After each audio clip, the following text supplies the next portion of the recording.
They just accept it because someone else says, yeah, when I was pregnant, I had back pain as well. Or the doctor says, yeah, that's not surprising. The first thing is to acknowledge that just because it's common, it's not necessarily normal. And there might be something that can be done about it. You're listening to the Ethos Athletes podcast, where we believe that your health is the number one resource you need to accomplish your dreams. My name is Dr. Matthew Hernandez, and I'm a physician dedicated to helping my patients maintain their active lifestyle and continue doing what they love. I'm sitting down with other experts so that we can provide our listeners with the knowledge they need to improve their health and live their best life.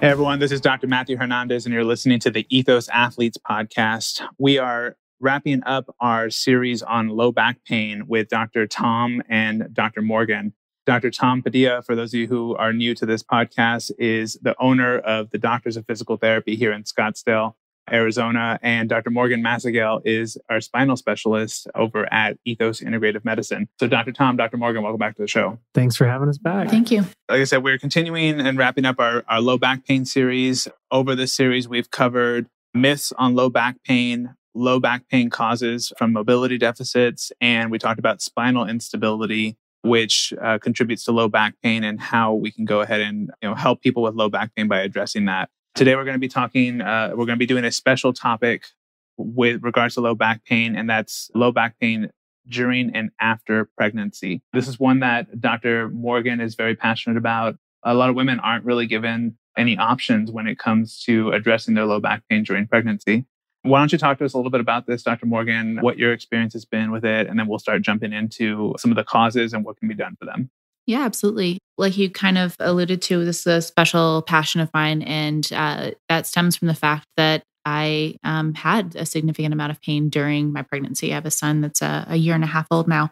In my case, I have an underlying condition that leaves my musculoskeletal system kind of lax anyway. And then add the pregnancy hormones of relaxin on top of that, and things just get really loosey-goosey. And if you listen to our previous episodes on kind of instability and how that contributes to pain, makes a lot of sense, right? If the joints and the bones aren't being held in place by those static stabilizers, those ligaments, the muscles surrounding kind of have to pick up the slack, and they start spasming and doing weird things because you're asking them to do a lot of extra work, in a nutshell. So you're literally falling apart. Yeah, like a snow cone. It's great. And then, being in a special circumstance of pregnancy, rightly so, people don't really want to jeopardize that in any way by putting any foreign substances into your body, right? Because we don't experiment on pregnant women. We don't do a lot of things with pregnant women. Unfortunately, that kind of leaves you in the position of wait 9 months and then we'll think about it. 9 months is a long time to be in pain, right? Absolutely. Relaxin is that hormone that kind of allows the ligaments to relax. That's kind of where it got its name. But it actually has a lot of other uses in the body during that time. The hormone actually peaks in the body at the end of the first trimester, because one of its big jobs is helping that hemodynamic shift from the maternal circulation to the placental circulation, allowing proper blood flow so that the fetus gets nutrition, that sort of thing. It also helps with all the changes that are going on in the mother's kidneys during pregnancy. So allowing the extra filtration to get rid of metabolic waste from the growing fetus and placenta, as well as, the regular load that you have from just maternal circulation. And so you start having these side effects of the ligament laxity very early on. Living with that is not a whole lot of fun. Yeah, absolutely. And I had always thought that relaxing was more of it had increased towards the end of the pregnancy when it was time for the ligament to actually start stretching and deliver. I didn't realize it started that early. Yeah. And so that makes sense why women are having this issue a lot sooner than, just right after pregnancy or, leading up to it at the very end. When we're looking at the ligaments that relaxin impacts, can you talk about I would imagine it has a whole systemic effect. It does, yeah. Because it's got so many jobs, you have receptors for relaxin body-wide. The relaxing that you actually need is in the pelvic region. You need those ligaments that hold the sacrum and the iliac bones together and right at the pubis to be able to expand to allow for natural childbirth. However, it affects all the connective tissue in the body. So you may have a radial head that slips out of place. You may have instability in the spine. You may have a shoulder that dislocates. It leaves you predisposed to a lot of things. And then if you experience any sort of trauma during that time, let's say you're unfortunate enough to be in a motor vehicle accident, or you take a misstep off the stair, something like that, your whole body-wide system is compromised by this hormone. What have you typically seen women come in with, or what are some of the common issues that's causing the back pain with pregnant women? It's just a generalized achiness and or SI joint pain. Very similar presentation to people that just have chronic SI joint instability. I think the issue is that going into the pregnancy, there may already be some underlying strength and motor coordination and or alignment issues. And then the pregnancy really just amplifies that. It's a major event. You should be conditioned prior to becoming pregnant because you're going to be performing basically an athletic event for the next 9 months of your life. When people do have these issues that spring up during pregnancy, a lot of the time it's because of what was already underlying before. And maybe in a less active population, they might not be aware of these aches and pains prior to because they're not doing things that are strenuous enough to elicit that pain response. So, we see pain from the ligamentous strain as well as the strain of the muscles because the muscles are not conditioned to deal with the added weight and the displacement and the stability required for the pregnancy. Yeah, that makes sense. And frequent listeners, if you recall that in our Fit Mom series, we had Ashley Allen, who's a personal trainer. She was very well aware of what Dr. Tom had just said going into her pregnancy. And she's a personal trainer, so she already, was very active, worked out on her own already. But her mentality going into her pregnancy when she decided that she wanted to get pregnant was to train her body to be able to, not have any issue during this. And so she trained in a very specific way to help mitigate a lot of the symptoms that we're going to be talking about today. She kind of outlines what she did and the mentality she had going into it. But I think, a lot of women don't really think about that aspect. It seems like where it isn't, like you said, an athletic event, right? There's nothing to shy away from that or to take away from that. Like it is asking and putting your body through this major stressor. You need to ideally be prepared for that. And a lot of women typically aren't, and they do experience this from time to time. Even the ones who are can definitely have this as well. Yeah, even the women who are trained, sometimes as you progress through the pregnancy, you can't counteract relaxin. You don't necessarily want to. Absolutely. But then you also have the added, your whole center of gravity is shifting. So even if you had good kinetic patterns and movement prior, with that shifting of the weight distribution in your body, muscles have to respond to that. If they are well trained, I think they do a better job of making that shift and responding to that change of the way you carry your mass. And if you're untrained or undertrained, they don't necessarily. And so I think that also contributes to pain patterns. Yeah, absolutely. So kinetic sequencing, muscle strength, ligament laxity, those are all some of the common things that can cause that low back pain. And you said it primarily see it focused in the SI joint and kind of in that really low back area. Have you seen anything like with nerve compression or anything like that during pregnancy? Is that possible, or is that not very common at all? I'd say it's possible, but not common from what I've seen. Okay, so it's more that achiness, like you talked about in the low back. What are some things that when women are experiencing that, and obviously every case will be different, or every patient will be different. But what are some general things that they should be aware of when they are experiencing that achiness? Like things they should be doing, shouldn't be doing, different things like that. Because obviously they're going to try and find relief for themselves. And so what are some things to consider for that? So, getting and staying active, I think, is huge through a pregnancy. That being said, if you were not a marathon runner prior to becoming pregnant, then now is not the time to start that. Yeah. Right? Let's not pick that up right now. So I think we really underestimate the power of just taking a daily walk, 15 to 30 minutes a day. It gets the body moving. It gets that posterior kinetic chain really active. And if you're working with someone, or if you need to work with someone that can help you with patterning and sequencing, that can be really beneficial throughout a pregnancy. It's never too late to start moving. And you can kind of think of it as prehab, right? I think that's one of the things that your practice does a lot before major surgeries is kind of conditioning the body so that once you go through that trauma, you come back from it a lot faster. And you can think of pregnancy and delivery kind of in that same fashion. Yeah, absolutely. I think movement and frequent movement is the most important thing.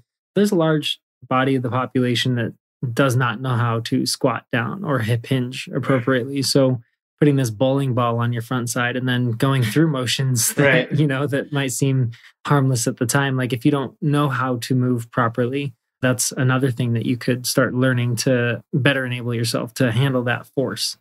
That makes sense. Is weight training, all that stuff, is that okay during pregnancy? Like any kind of specific exercises that women should shy away from, or shy away from at a specific time in their pregnancy? There are specific things that you want to avoid in like the second and third trimester. There are positions that you want to avoid. Obviously, you're not going prone and lying on your stomach. Yeah, for sure. A little hard to do at that point. Yeah. Generally, weight training is acceptable during pregnancy, especially if you've been doing it prior to. You just don't want to increase the intensity significantly just because you're pregnant now. Yeah, typically what you'll see with women who have been training is that as they get further along in their pregnancy, they just kind of have to scale back on what they're doing and really listening to the cues from the body and what you're tolerating and what you're not. Dr. Tom kind of mentioned that you're no longer going prone, but I think one of the things you don't realize until you are 6 months pregnant is that you're not lying on your back either. That actually becomes dangerous to blood flow restriction because of the weight of the uterus, and the fetus actually lies directly on top of some of the major vasculature returning from your legs. So just that's a whole nother fun thing they don't tell you until you're in the middle of it, right? No backing out. Yeah. No backing out now. So positioning is a really big thing. And then a lot of aggressive, like jumping movements, that sort of thing. And I think it's important to point out that if you're just starting something new, making sure that your doctor knows what you're doing and that you're working with someone who understands the demands of a pregnant body. Not all personal trainers are created equal. Not all physical therapists are created equal. Not all doctors are created equal. There are some people who are trained and feel comfortable working with that population. And there's some people that really shouldn't be working with that population. If you are interested in starting something or changing something, make sure you have a good relationship with the person who's kind of leading you through that, and that they know kind of what they're doing and what they're talking about. Yeah, I think that's very good advice to consider with everything. Because, someone coming in to see me for pregnancy, I'm not going to know what to do, but you will. So that's why you're down the hall from me. There you go. Yeah. I know I personally received some bad advice during my pregnancy. I had a lot of low back pain because I did have some sacroiliac dysfunction that was exacerbated by the set-in of relaxin. And one of my colleagues was like, yeah, let's just do some Prolo. And I was like, okay, let's think through this, right? The body's relaxing these ligaments and everything for a reason. Yeah. If you go in and then tighten those back up, your chances of having a natural delivery diminish significantly. So you need to be able to not leave somebody in pain, but understand what's appropriate and what's not appropriate during different time courses of that pregnancy. Yeah, absolutely. Before we jump to like some of the options that are available, can you kind of go discuss what you personally did during your pregnancy and stuff to help kind of decrease the amount of back pain that you're experiencing or the amount of issue that you were having? Yeah. So I had gotten really into R3 right before I got pregnant, which was kind of a blessing because there's a lot of focus on posterior chain, a lot of lunges, squats, that sort of thing. If you're not familiar with that particular workout, because of my underlying kind of joint instability anyway, a lot of the issues with the relaxin hit me a lot harder than most people. So I got to a point about 6 months into my pregnancy where I could no longer participate in those sorts of activities because it was just too much for my body. My SI joint went out a couple of times. And so I did back down to walking. I did a lot of walking during my pregnancy just to stay active. And then, gentle stretching just to keep mobility in other places so that you're not just sitting in one place all the time. Going into some of the things that can be done, let's start with the most conservative stuff to help women with low back pain. And so I'll start with you, Dr. Tom, on general things that women should be doing to kind of help alleviate the tension that they're having. So, I think the most important thing is that people view it as normal. And I think that's where a lot of women get kind of stuck, is that they just accept it because someone else says, yeah, when I was pregnant, I had back pain as well. Or the doctor says, yeah, that's not surprising. I think the first thing is to acknowledge that just because it's common, it's not necessarily normal. And there might be something that can be done about it.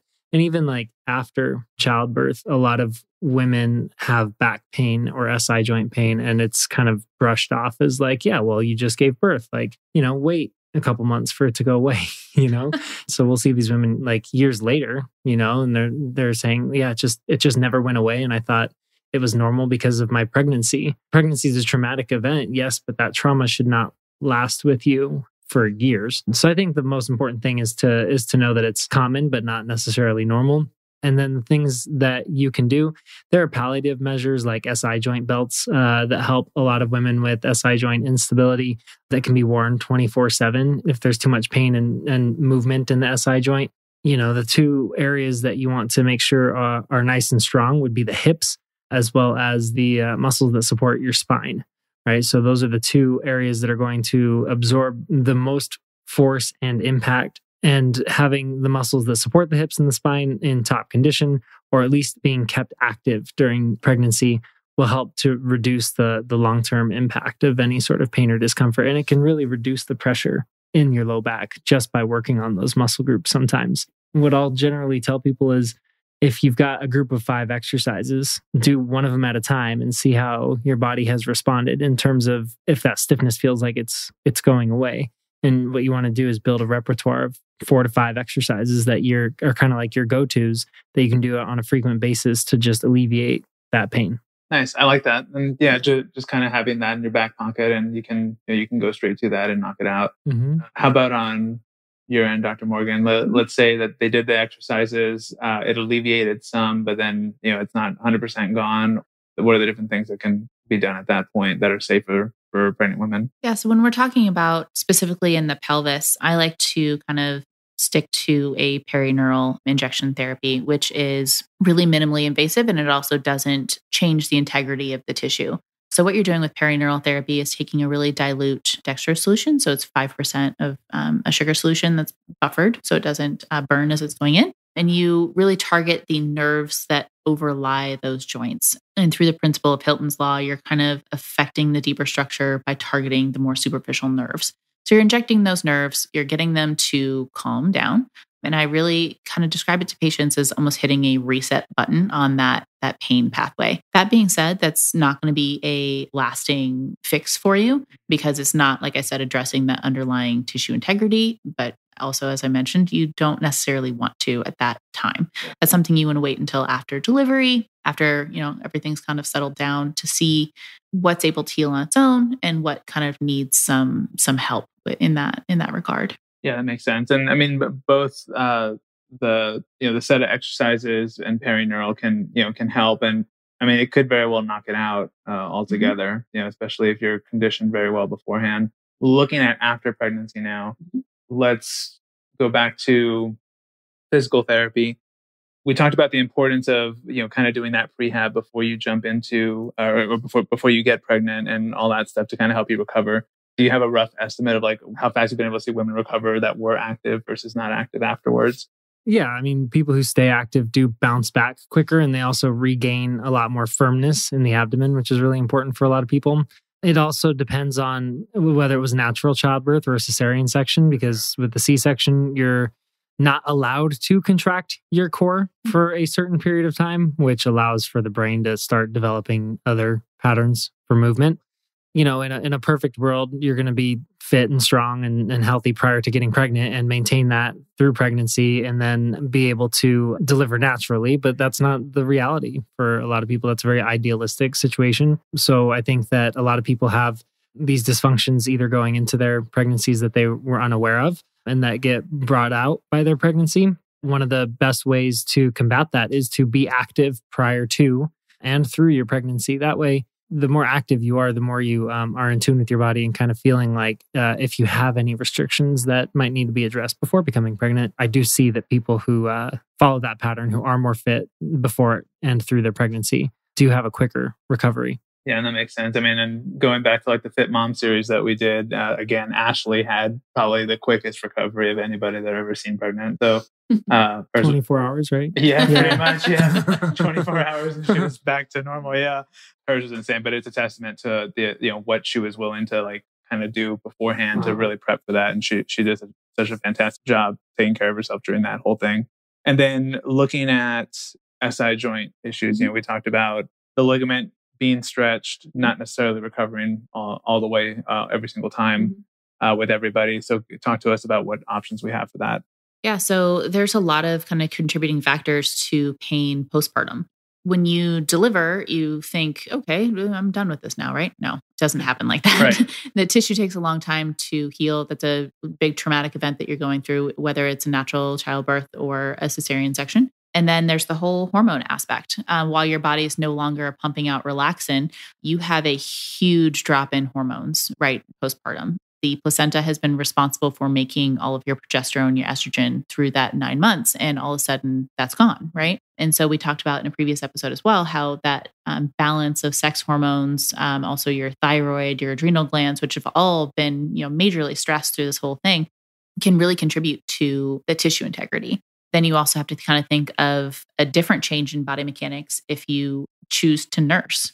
The way you hold the child hours and hours and hours a day with those shoulders rolled forward because no one's told you a more effective way to do it, right? And so, there's other professionals that you can get involved with that sort of thing, like lactation consultants showing you more better body positioning, because that's a job in itself when you first start nursing. That is every hour to 2 hours, right? They're right there with you. And so, there's a lot of contributing stuff there. But if we get back to the connective tissue issues that you see, especially in that SI joint, postpartum is a great time to go ahead and do Prolo. You're no longer needing that flexibility to allow for a natural childbirth, and you can get things kind of moving in the right direction. We've talked previously about injection therapies like prolotherapy, PRP, that sort of thing, to get those ligaments back to, tip-top shape, get them holding bones where they're supposed to be and allowing muscles to dynamically pull and do their job.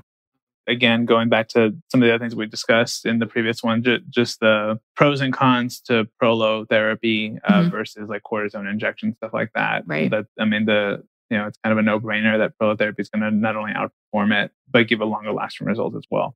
I haven't treated women while they're pregnant, like for any SI joint problem, but definitely afterwards, I've seen a lot of women who have had it. And that's something that we can really help with quite a bit.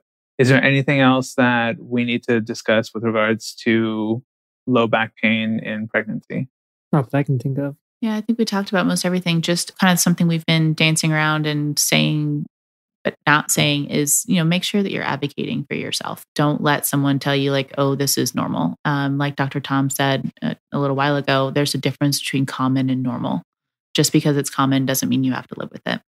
Yeah, absolutely. Well, thank you so much for being part of this series. This is the last episode of our low back pain series. So Dr. Tom, thank you again for being here. Thanks for having me. It's a pleasure. Dr. Morgan. Thank you. I hope you all enjoyed this series. We'll be starting our next one on men's hormones. Again, thank you for listening, and we'll catch you on the next episode.